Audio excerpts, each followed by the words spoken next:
Bada bing, bada boom. Good morning, welcome to Ag Talk in the Raw, where I talk raw about agriculture and other things that are on my mind. So today I'm going to do the classic Ag Talk in the Raw, where I actually read some of these comments and answer some of those questions that y'all have. I know there was some, what did you call it? People saying that I'm crazy, thinking that corn could go to $7. Corn can do a lot of things, and this is why I said this. So I know that there's a lot of people out there that are in the dumps about grain prices. Corn and soy. Corn was, what, I don't know, $14 a bushel here, $14.15 a bushel here 3-4 years ago during the Obama administration. Towards the end of it there, it jumped, and corn was $7.49, I think, something like that, $7.50. It was really pretty decent here. Now, I don't know what you fellas got in the Midwest. It's a little different out there. We have to pay extraordinarily large, high prices for hauling if we have somebody haul it away, in which I did always have somebody haul it away. We didn't produce enough grain to really justify a hopper trailer or a dump trailer. So I just hired guys to go. But, you know, soybeans were 66 cents a bushel to get rid of. Corn was 45. Yeah, I don't know why the difference, but yeah, beans always always got more money to haul the beans away than they did corn. And those are actual numbers, and of course, you know, they would go to the mill, and the dockage was insane, and you know, you could have perfectly clean corn, and the dockage would come back. And I did have some towards the end there. The bin was not doing well. We had gotten that new dryer, and it was just really difficult to move the volume of material that we had and get the bin to cool it fast enough. So, yeah, it was just not ideal, if you ask me. It just wasn't ideal. So, anyway, I'll just get right to it. I know I asked a couple questions about, well, not asked questions, but I was looking into chemistries and stuff, and, you know, there's some... See, we have regions here in the United States, and I'm pretty sure it's the same in Europe and the United Kingdom, that these regions, you can use so much here, certain chemicals here in certain quantities, and certain chemicals there in certain quantities, but they're generally, you know, so if I can use atrazine, it's 1.5 quarts to the acre, pint and a half to the acre, or whatever, pint and a half, not a quart and a half, it'd be pretty good. Yeah, it would cook everything. Not that we hadn't done that. I remember one time my dad screwed up the chemistry. We had the cleanest corn we ever had, and I told him the next year, I says, you know, honestly, I think you're skimping on the chemical. And we did up our rates, and seemed to do much better. God, it was Lasso with Microtech, you know, Lasso Microtech, and that stuff, he screwed up. I mean, he doubled the dose by accident, and whistle clean. Okay, so, Wes, you're totally right on NAFTA. I remember when that got done, wondering why our government literally screwed the farmer. I think most farmers see a long run of getting these new agreements done. Yeah, I really think that once these agreements are done, and I'm not saying next fall we're going to have $13 beans and $7 corn, and rightfully so, we shouldn't have that. And I also agree with some of the other comments, which I'll get to down below. And for Mr. Ford Gage, the China deal is the biggest deal that the United States has had on the table in a very long time. I firmly believe that $8 a bushel corn is just the tip of the iceberg. Trump is hitting on all cylinders, and with the impeachment BS, his next 4 years are guaranteed. I hear that William Barr is going to start locking up the scaminators here very soon. Well, I don't know whether he's going to lock them up, because that's a funny thing. If it was I that did that, or you that did that, you would be immediately arrested, and you would have to prove your innocence. You know, even though here in the United States you're supposed to be innocent until proven guilty. But they lock you up until, you know, in most cases they lock you up until you can... you know, and then they will compensate if you have been falsely accused. But on something like this, they give you a nice little ankle bracelet and you got to stay at home, which isn't terrible. You know, Some people like being at home. And if you're at home, you just get yourself a video game console. And to be quite honest with you, house arrest today isn't what it was 30 years ago. House arrest 30 years ago, what did you do? You had a kitchen, a toilet, a living room, and a boob tube. There's only so much Jerry Springer that you can watch. But today, right at your fingertips, you can actually work from home because you got your computer. You can you can play video games with the world, anybody in the world. So it's not really terrible. You're not going to get the exercise that you need. I mean, I'm sure that there are exceptions to it. You can go get yourself an exercise bike, a Peloton if you're a skinny man. But if you're fat, Peloton won't sell you anything. You know, that's just the way that works. If you've ever seen a Peloton commercial, they're all very fit, skinny people when they get the Peloton. They're not these 600-pound plumpers that get on the damn thing and then, a year later they're skinny as a rail and fit as a fiddle. But, that's just the way these marketers are. I'd rather see a 400-pound plumper jump up on top of that Peloton and then show an actual year of bicycling in place, which is boring as shit if you ask me. I think they could do a 3D thing, like put the 3D goggles on, and if you wanted to go bicycle through the redwood forest or something, that'd be cool as hell. But who knows? Yeah. So I don't know about locking people up. And $8 a bushel corn, yeah, that'd be great. But fertilizer will hit an all-time high. Hauling will hit an all-time high. Everything will hit an all-time high. Land rent through the roof. Because you got all these guys that just love the farm for nothing. What they make in their profit on the corn will go into the rent on their land. And to be quite honest with you, those big guys, some of those big guys, and I've worked for some big crews, like down in North Carolina and even on the Eastern Shore. You're driving 40 miles to do 50 acres, and it's shitty ground. They just want to do it because they can. That kind of stuff. They got a corporation or a bank account that allows them to do what they need to do they can do whatever the hell they want. It's like, oh, yeah, new combine every other year. Who buys a new combine every other year? Jesus, Pete, I've seen it, though. I do know one guy, though, that I worked for down in North Carolina, and he is just a wealthy, wealthy man. And he's got 25-year-old combines. 25-year-old combines, which I thought, now that guy knows how to make a living, But I also worked for a guy, and we won't mention names here, who just, everything was new all the time. And it's like, God, and he was not a very good farmer. I mean, had okay beans, but some of the stuff was just, the wheat was terrible. One bale to the acre wheat, and, the corn, not the fodder. I don't know about the fodder, but the corn was 3 feet tall, where the guy right across the fence row, his was normal. But anyway, as has been said, don't believe the media. The majority of the people in the UK love Donald. Love the Donald. As has been said, don't believe the media. The majority of the people in the UK love the Donald. Yeah, I could see that. All it takes is some screaming idiot in front of a CNN camera, and it's national news. But if you have a crowd of people saying we love Trump, they won't even pan over there, and that's the truth.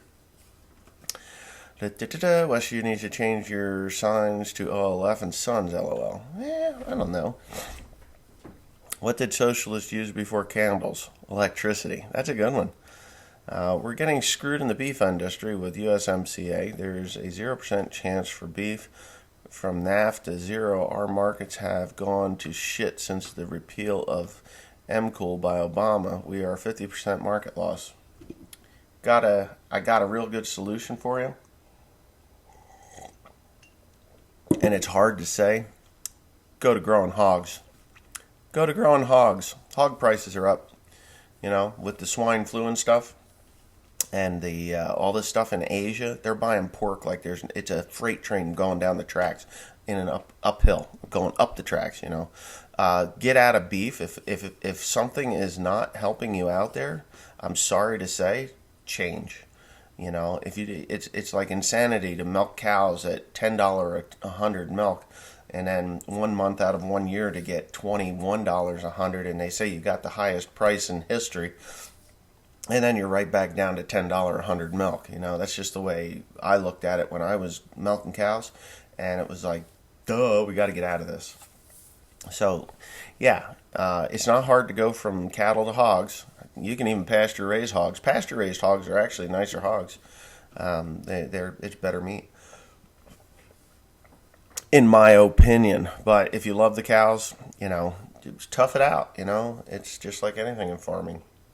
Like right now for me, I've got a mushroom company and a mushroom company and a contractor that hasn't paid me. One hasn't paid me since the end of September. That's the last checks I got a week ago. I didn't get a check this week, but that check was for 2 loads. The 2 weeks before that was a check for 1 load for the same week in September. So I got all of October, all of November, and it's, December 18th. We're more than halfway through this month. And, so what are we going to do here? What are we going to do here? Are we going to get me paid, or are we going to just fiddle around? I've been, you take all of October, all of November, and half of December, more than half of December. That's 12, 4, 8, 9, 10, 11 weeks actually, because I think October had 5 weeks in it. October and November had 5 weeks in it, so it's like 11, 12 weeks. And we're out there. We're out there a lot of money. And the other guy, that just needs to get taken care of. And I think we'll be okay there. I don't like it when I'm owed that kind of money, because it's Christmas time. My wife needs some new bling bling. My little boy, he needs stocking stuffers, and I have equipment payments. Now, the bling bling and the stocking stuffers are minor. It's the diesel fuel bill. It's the equipment bills. It's the electric on my house, the credit cards. I actually purchased new couches for my house because it looks like a humpback whale has laid in my couches for ever, and you sit in it and the couch goes whoop, and you fall to the center. And it's nice to sit next to my wife, but it's not nice to sit on her when you sit in the couch. So we've ordered those, and I just like to be able to pay for this stuff. And when you're owed, in total, I hate to talk numbers, but this isn't even including some other minor things that I do. I'm owed over 150 grand right now. And it's like, wow, all that work that I did down on the Eastern Shore, that paid for what I'm owed from these mushroom companies. Whoops. And I threw my pen. So it's a good thing I did the corn fodder deal, because I'd really be up Schitt's Creek without a paddle. Yeah. But anyway, enough of that. It's tight everywhere, and mushrooms are everywhere too. I mean, Costco had Giorgio Foods. So Costco must have took that away from Phillips, because I was pretty sure it was Phillips Mushroom that had Costco before, or Costco just went in and bought them cheaper from there. But anyway, unless Giorgio Foods bought Costco, or bought Phillips.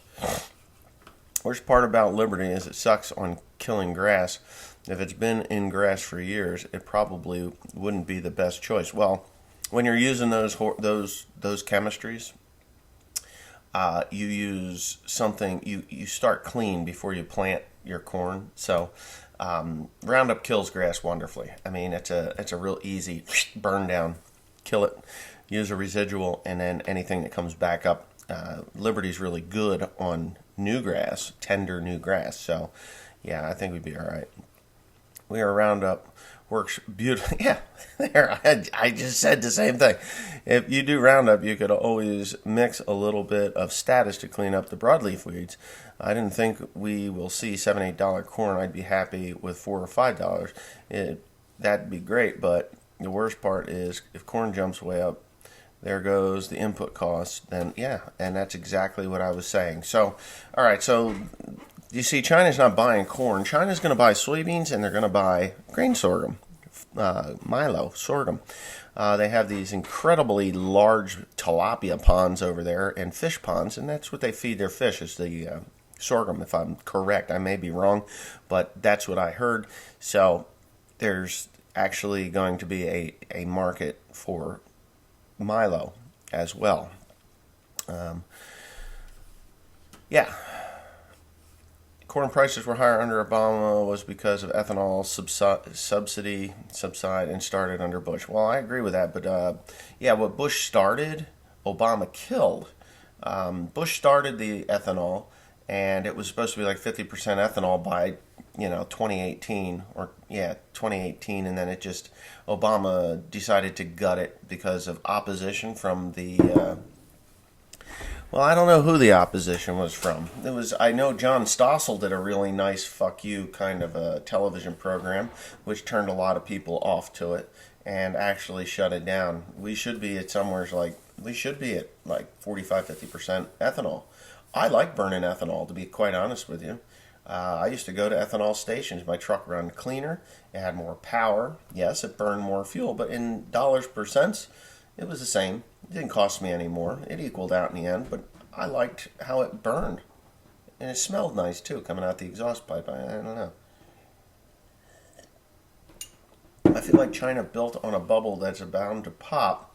They want to be America so bad they shot themselves in the foot trying. No, I disagree. The Chinese are not dumb people. We had weak leaders, ones that would say, okay. And I heard there was a documentary that I watched one day while I was running a baler. I listened to it while I was running a baler. I was in North Carolina. And, because I wonder why. When these politicians do these things, and I'm not talking about future politicians, or well, even future politicians, and mostly past politicians. We were a roaring economy.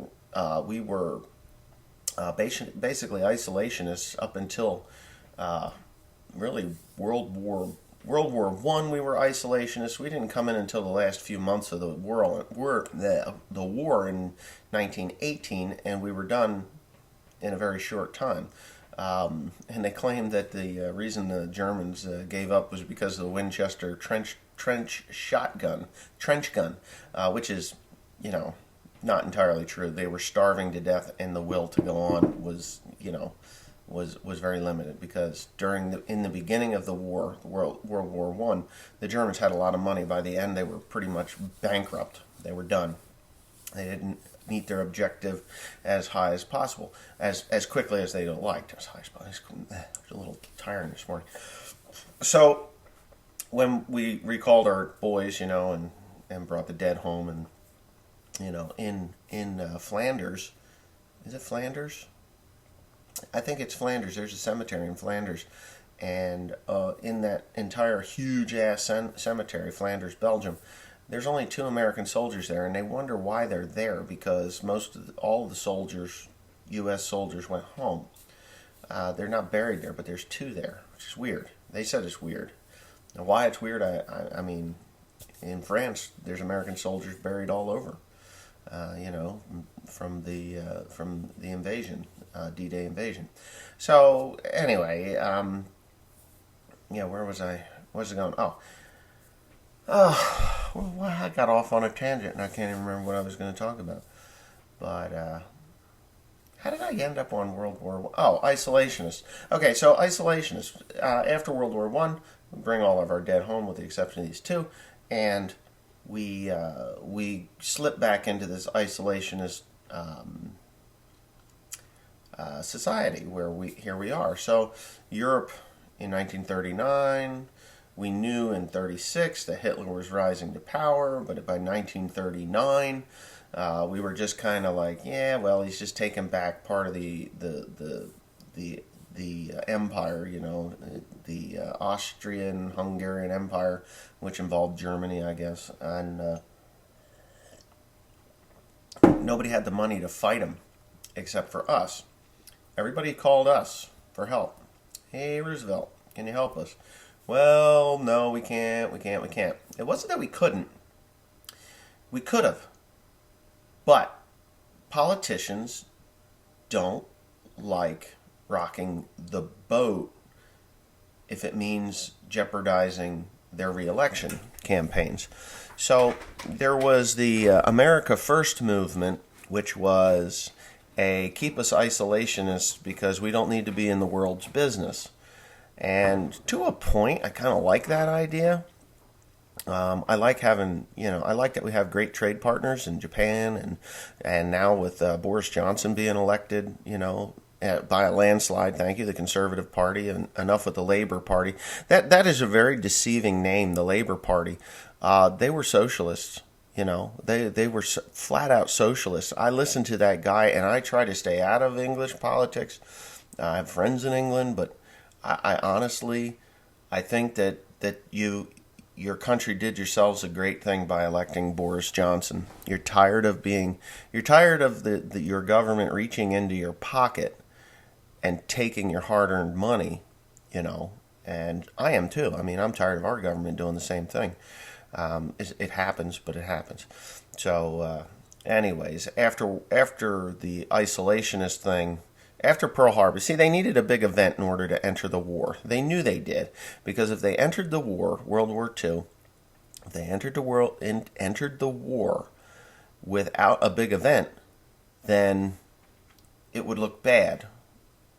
The politicians would look bad, like, "Oh, you're warmongering," which, okay, yeah, I get it, but our trade partners, the United Kingdom, our friends, the French, United Kingdom, and just about every other country that was over in Europe that we were allied with, Belgium, all of those countries, they were in dire straits, and if we'd entered the war without the Japanese attacking us at Pearl Harbor, it just wouldn't have looked good. So that's what we needed, to unite the country to go to war.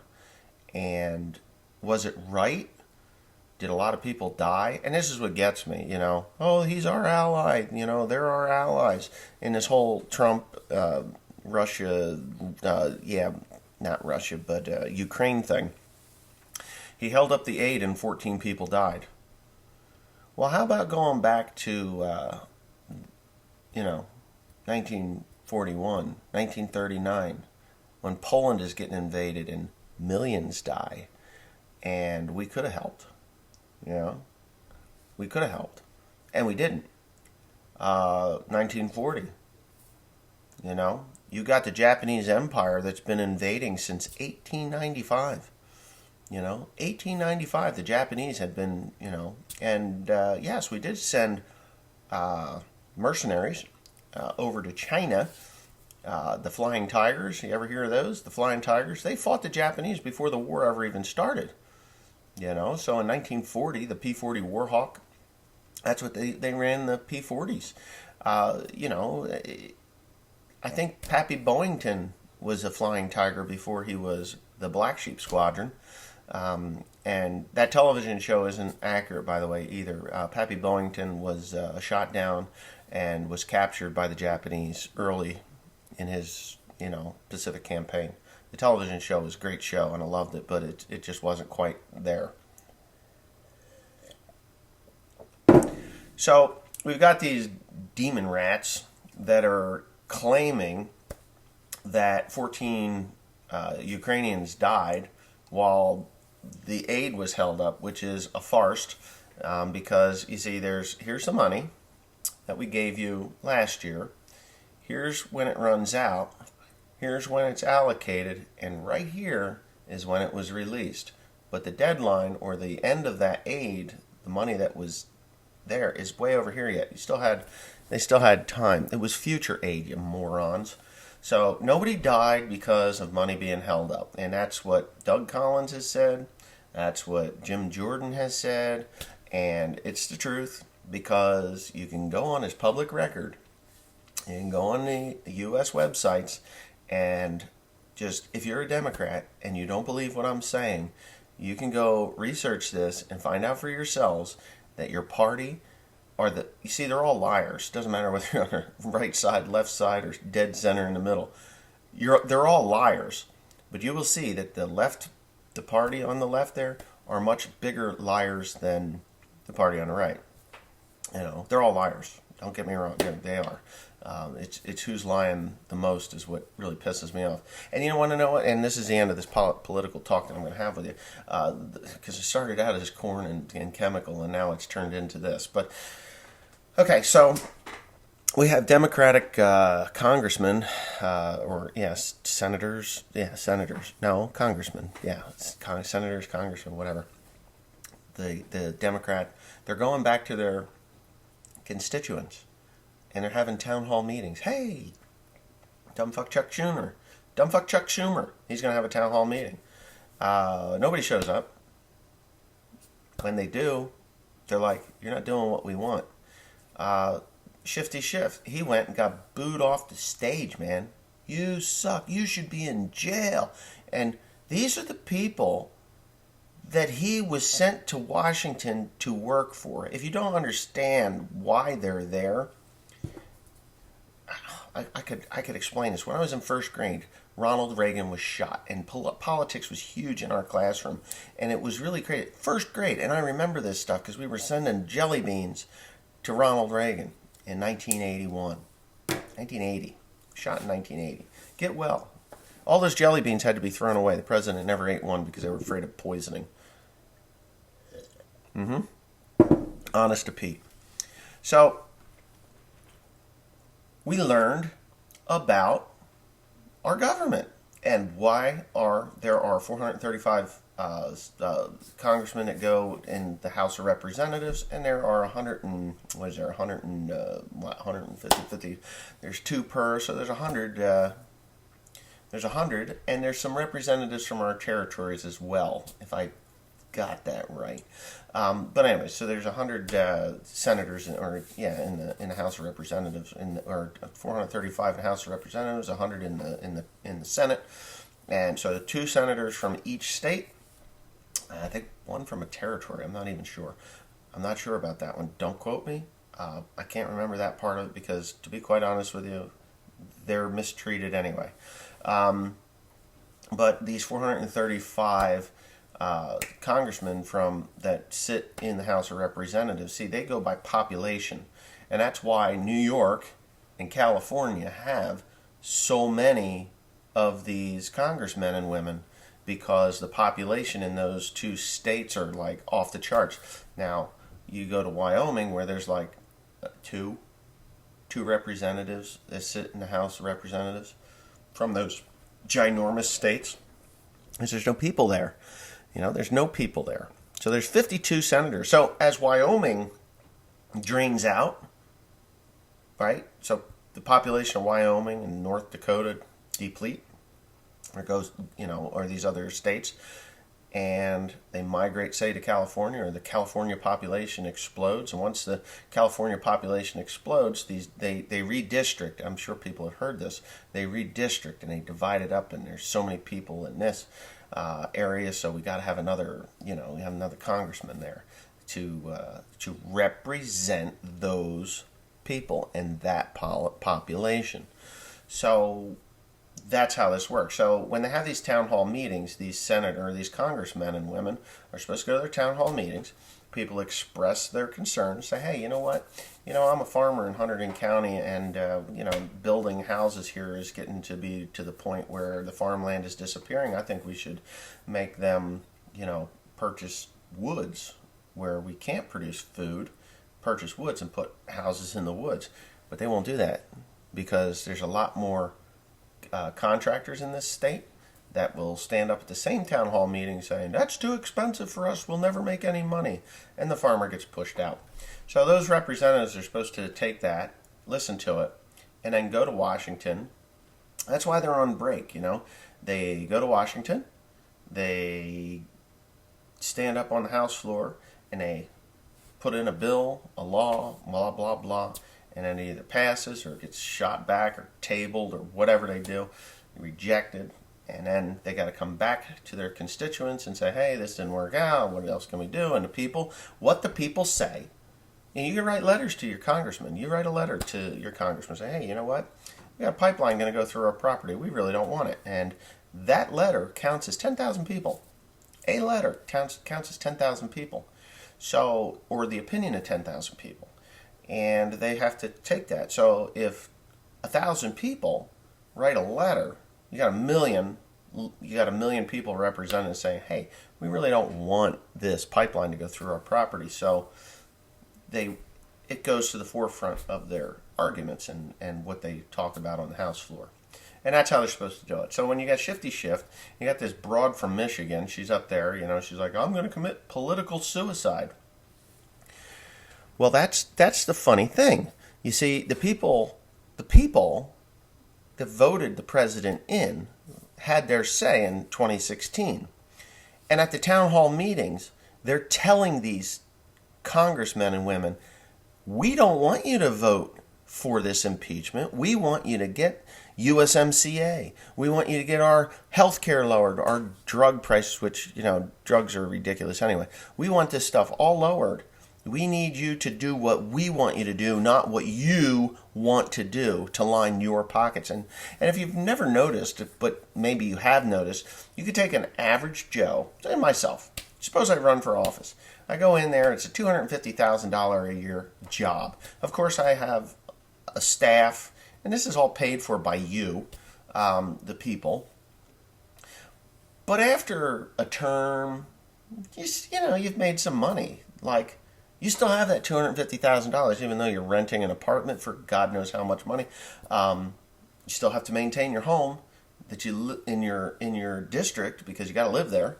Wow, isn't this an amazing thing? Like, why is it when you get these people that have had 4, 5, 6, 7, 8 terms, 10 terms? I mean, there's people there for 40 years. Multi-millionaires, like not $1 million, which, or $2 million, or, at $250,000 a year, and you're maintaining 2 homes, plus a staff, plus your personal lawyer, because you got to have a personal lawyer. You can't, because you're going to get sued all the time down there. It's like Lawyer Central down in Washington, D.C.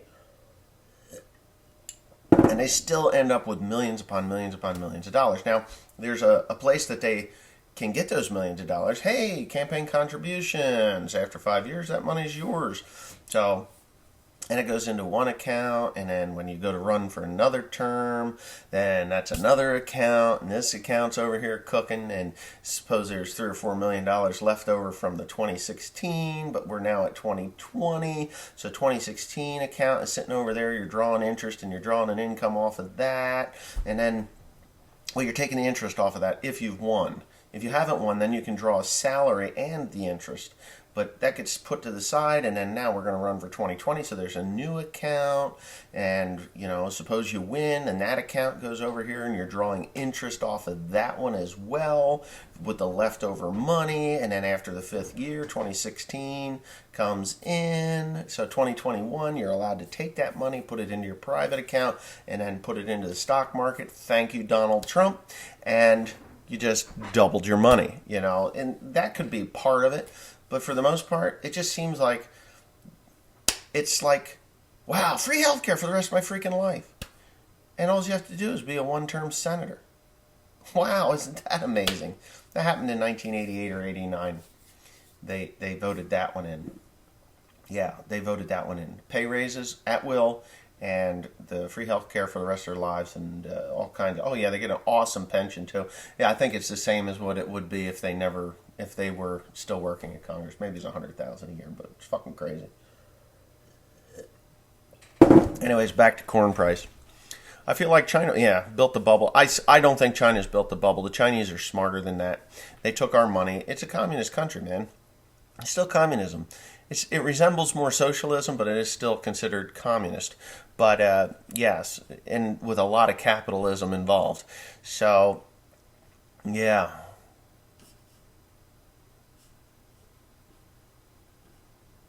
This doesn't make any sense, but anyway, yeah, I don't know about rabbits and coyotes, but whatever. Pandy for president? No. Great time for hearing aid. Go William. Yeah, no, I don't have them in right now. I didn't put them in yet this morning. I'm from the UK, and I think you have a great president. We do. I think you guys just got a great prime minister, too. And I'm hoping that he gets you guys out of the European Union and we build up a beautiful trade relationship where we buy stuff from you and you buy stuff from us. I'd like to see a lot more Ford, Chevy, and Mopar cars over there. And, you know, I wouldn't mind seeing some... Well, what kind of cars do you guys even build anymore? I don't think you build any cars anymore. I think the MGs are sold to India. Your car companies were all sold off. Jaguar, they're gone. Wow, yeah, a lot of them were. Rolls-Royce, wow, what a shame. Rolls-Royce is owned by Toyota, I think, isn't it? BMW definitely is, and that was German. But anyway, I think I've been yakking on for 35 minutes, and that's more than enough. Yeah, so One Lonely Farmer channel, I haven't posted anything there for a couple of days just because I've been doing things that I just don't want to post over there. I haven't even filmed them. You got too much other shit to do, and shop cleanup and other things just aren't exciting. You know, it's not exciting. So, yeah. But anyways, I can hook you up with some liquid fertilizer. I'm a nature's dealer and also have some of my own. I don't know that nature's, isn't it? I don't know. I'd try it. But I think my dad called that. He called it Wonder Water. Yeah, Wonder Water. He said, shit don't work. But I've heard nature's works. Isn't it a pH balanced nitrogen or a blend? That's what I was told it was. I don't know. I never used it. I've seen it in the past, but I don't know. I know one person that used it on their hay crops. And I don't know. I was never impressed with their hay. But anyways, with that being said, yeah, leave your comments in below, and I'll do it again in a couple days. Fixed Bobcat, good for moving logs. Yeah, I got to get my skid steer going. Democrats have been giving away the country for years. Well, every politician has. I got to go. I'll talk to you later.